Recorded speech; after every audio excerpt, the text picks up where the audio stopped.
if somebody comes to you, right, somebody new to leadership, and they come to you and they ask you, hey, could you explain to me what is leadership? What exactly would you say? So here's how we're going to do it. I want you to turn to someone next to you and ask them, will you be my buddy? Go, do that now. Alright? That's it. If you are good, if you're the odd one out, form a group of three, that works as well. Alright? So good. If you don't know the person right next to you, make sure you introduce yourself. Yeah. Now, what I want you and your buddy to do is this. I want you and your buddy to answer this question of what is leadership. Alright? And the instructions are very simple. Just you and your buddy will take about 30 seconds each to share your answers with each other. And then I'm going to play some music, and the music will run for about a minute, and when the music stops, I would like all you to return your attention to me. Sounds good? Yeah. Alright, over to you. Ask my good friend here, Zheng. So what did both of you talk about? What is leadership? Leadership is about influence, being able to influence people. I believe leadership is about having people trust you so that you can lead them in difficult situations and also help them grow. Influence and trust. So maybe, how about over here? We talked about our thinking was that it's all about paving a new path, somebody that can follow you, somebody who can show you a new way of doing things, trust as well. Trust, yeah. Yes. Inspiring, yeah. Paving a new path, trust. Alright? So I'm going to take all of you back in time on a very quick journey. And it's the year 2015. Right? I'm working in a large global bank. And one day, while working from home, I get a call from my boss. Now, imagine if it was your boss calling you. What sort of feelings would it evoke?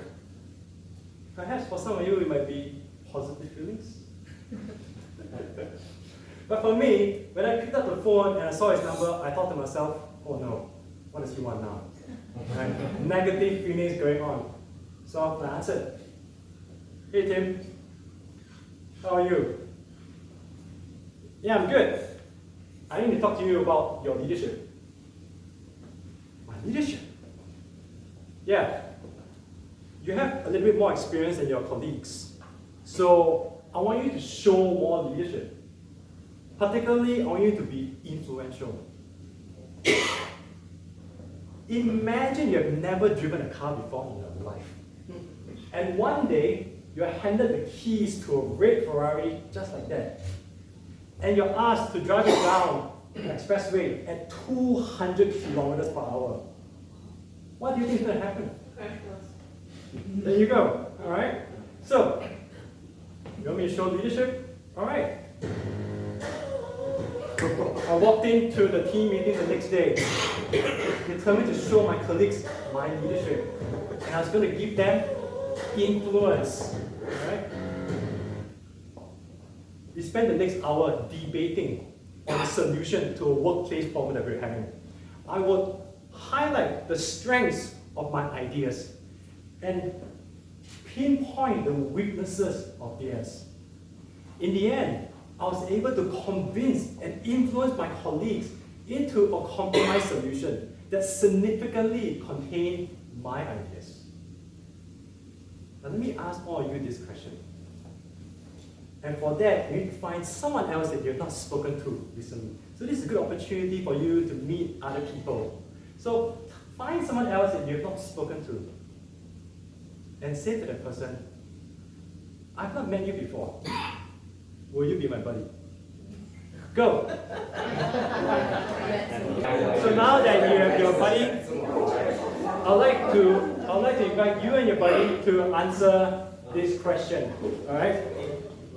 If you were my boss and you had to give me feedback about my behavior or about my leadership, what would you have said to me? So once again, you and your buddy will take about 30 seconds each to share what sort of feedback you will give to me. I'm going to play some music, and once the music stops, please bring your attention back to me. All right? So we're assuming that we know each other as a leader? Yep. Yeah, okay. All right? So have that conversation, and after a minute, come back to me. All right? Janet, so if you were my boss and knowing what you know about what I just shared, what sort of feedback would you have given to me?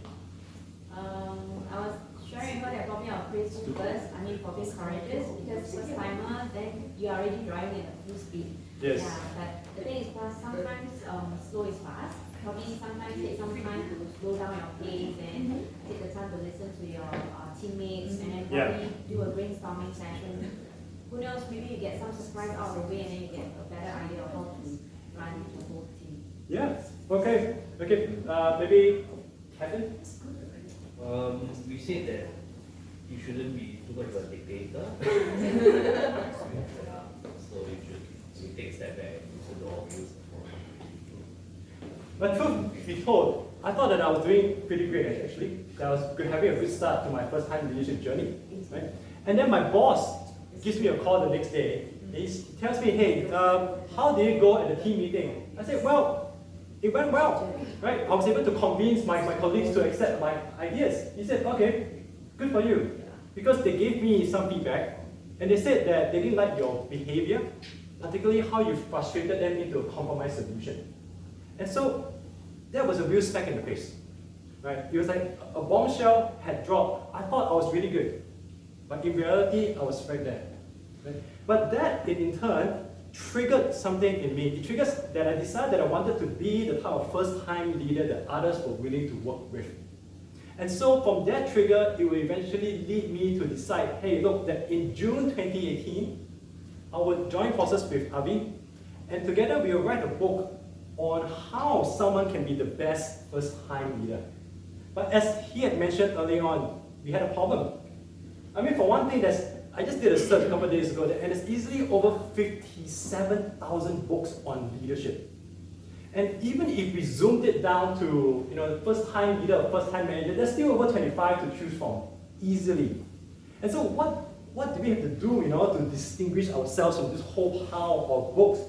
We'll go on to interview 220 leaders, and thanks to Gary Rich for that, because he told us that we should be aiming for 50-50, and we did. 220 leaders from 37 countries on 6 continents, 50% of them women.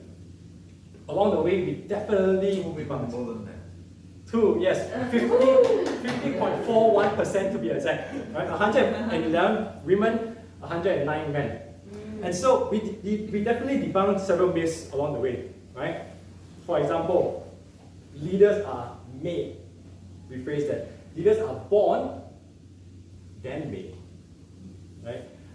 Being likable is a liability. Women leaders are 2 to 4 years ready to lead before they get the opportunity to do so. I'm very pleased to be able to say that it took us 3 years from 2018 to 2021 to get the book out, from concept to physical book.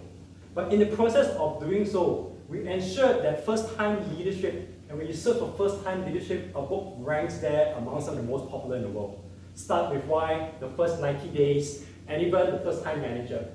And so with the time that we have, I want to share with you 3 concepts, 3 insights. And the very first insight is going to be, why should others follow you? And this actually came from my very first interviewee, Eileen. At the time, she was sharing with us, she was sharing with me in particular, a story about how she had been in a regional role. And one of the things that she would do was to introduce new ideas to the organization. And I thought to myself at the time, distinctly, what does introducing new ideas have to do with first-time leadership? It was later on that I realized what she was trying to impart. You see, a leader's job is to create the conditions for success. So it doesn't really matter if you're talking about lunch and learns, or town halls, or speed networkings where junior team members get to meet senior leaders, or even +1 initiatives where first-time leaders bring their team members into management meetings and give the team members the confidence and the opportunity to present their ideas and hopefully implement it. Because it's all about creating the conditions for success. And so what I invite you to do, and since this is a group, and it's an opportunity for us to meet new people, I want you to find another buddy this time. Right? So I want you to look across the room, someone that you've not really met so far, okay, and approach that person and say to them, I've not met you before. Will you be my buddy? So, go. So, here's the question that I want you and your buddy to work out, right? And share with each other. What have you or someone else done to create the conditions for success for others to succeed? Alright, so I'll repeat it again. What have you or someone else done to create the conditions to allow others to succeed? So once again, take about 30 seconds each to share your answers. I'm going to play some music. When it stops, I'm going to call for all you to come back to me. Alright, over to you. What are some of the things that you have done, or maybe someone else has done, to create the conditions for others to succeed? Oh, well, basically, my friend here, Basil, is it? Yeah, so we have very similar experience in that if we have someone that we need to help, then what we do is we discuss first, perhaps the issue, we set some criteria, and then we give them some autonomy to go ahead, since we've already agreed on the issue and the criteria, go ahead and figure it out. I'm the resource person. Yeah. You need something, you come to me. Yes. And then we'll work it out together. And that's good. And that's good. Yeah, the leader being the resource person, right? Thank you very much for that. And actually, what Spencer had brought up is a very good point, right? As a first-time leader, your job is not to compete with your team for ideas and to claim credit, right? You have already won the race. The fact that you are in the leadership position, the fact that you are in charge, means that you already probably have what it takes to lead people to success. Instead, what first-time leaders need to do is that they need to be able to listen to the team, right? Draw the ideas out from the team, and then expose those ideas so that they surface up to the top. And once that happens, include the team into implementing the ideas. And when they implement the ideas, they then feel empowered for success. And they know that it's the first-time leader, their leader who has made it happen. So, come back to the very big question. Why should others follow you? When you create the conditions for success, why shouldn't they? On to the next point. Influence is not just upwards. How many of you would agree, you can raise your hands or just nod, that being able to influence your bosses and your senior stakeholders is a pretty important skill, right? But what if I told you that, in fact, your bosses and senior stakeholders are also equally concerned at your ability and your capability to influence your peers and your junior colleagues? Because here's the thing. It's your ability to influence them that actually gets things done. And that's something that I learned from Roland, who's not here today, but he's a very close friend of mine. See, Roland is someone that I met when he was working in a manufacturing company in the area of continuous improvement. And one of the things that he shared with me was that he needed to be able to influence his bosses and senior stakeholders, his peers, as well as his junior colleagues in order to get their buy-ins into his continuous improvement initiatives. And so one of the important things that he realized was that he needed to build trust. And here's the thing. First-time leaders need to recognize that in the workplace, people have different propensities to trust. Some of us are more willing to trust, and others are a bit more hesitant. And one of the jobs of a first-time leader is to make themselves worthy of that trust. Hence, trustworthy. And at the same time, first-time leaders need to recognize that, in fact, there are multiple factors to trust. And what you see behind here is not an exhaustive list. So we're going to do this again, right? This is a good opportunity to get to meet new people. I invite you to look around the room and someone else who seems to be having fun. And then I invite you to go find that person and say to them, are you having fun yet? And will you be my buddy? So, over to you. Please find your buddy and then give attention back to me. The question that I want to ask you and to discuss with your buddy is this. Looking at the factors here, which factor is most important to the work that you do and why? So take about 30 seconds to share with each other. I'll go play some music, and once the time is up, please give your attention back to me. Over to you. Here's the deal. A lot of first-time leaders, they're very focused on building influence upwards to their bosses and their stakeholders. Where in fact what they need to be doing is building trust to their peers, whom they're likely to be collaborating with a lot, and downwards to their own teams, where they need the support in order to deliver the desired results. Because the real answer to the question of influence is just very simply this. When you build trust, you get influence. And that is it. And we're going to talk about one last insight, which is, if not me, then who? How many of you will generally agree, feel free to raise your hands or not, that if you're good at what you do, you're going to get more work? Right? Think back to your, if some of you are in corporate jobs or were in corporate jobs, think back to your corporate job days. When your bosses will come to you and say, hey, I got this project, and I want you to take the lead on this and work with your colleagues. And it's going to give you good opportunities, career exposure, career success. Some of you might be like going, yes, I'm going to take it on. But on the other hand, some of you might go, you know what? You're going to try ways and means of avoiding taking the lead. Maybe you want to play a support role instead. Because you're thinking to yourself, this is extra work that I'm probably not paid to do. And at the same time, how exactly am I going to lead my colleagues? But here's the thing. When someone asks you to take the lead, you probably should. And this was a lesson that I learned from Christine. At the time of our interview, Christine was sharing with me a story, a leadership experience, where she and her colleagues were going through a very challenging work situation. She had a better understanding of the situation and probably how to overcome it. And when her colleagues approached her to say, Christine, could you take the lead? She was hesitant. She wanted to just stay where she was. But one day her colleagues came back to her and said, Christine, if you take the lead, we'll work with you each step of the way. And she did. She took the lead, and together with her colleagues, they resolved the work challenge. So, you know the drill. This is the last time you're going to meet, so at least you meet 5 people in this room today. I want you to find one last person that you're going to get to meet today. And go to that person and say, you are my last and best buddy. Over to you. The question that I want you and your buddy to share with each other is this. Have you ever taken the lead at work reluctantly, but by working together with others, you managed to, everything turned out well?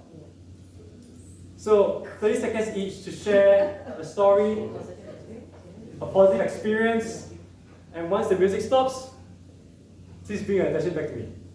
Over to you. Alright, thumbs up, hands up. If you can hear me, clap twice. If you hear me, clap twice. If you hear me, clap 3 times. Thank you. Thank you. Lively discussion. What did, maybe Yokling, what did you talk about? Okay, what I talked with Basil about is that, again, I was always a reluctant leader.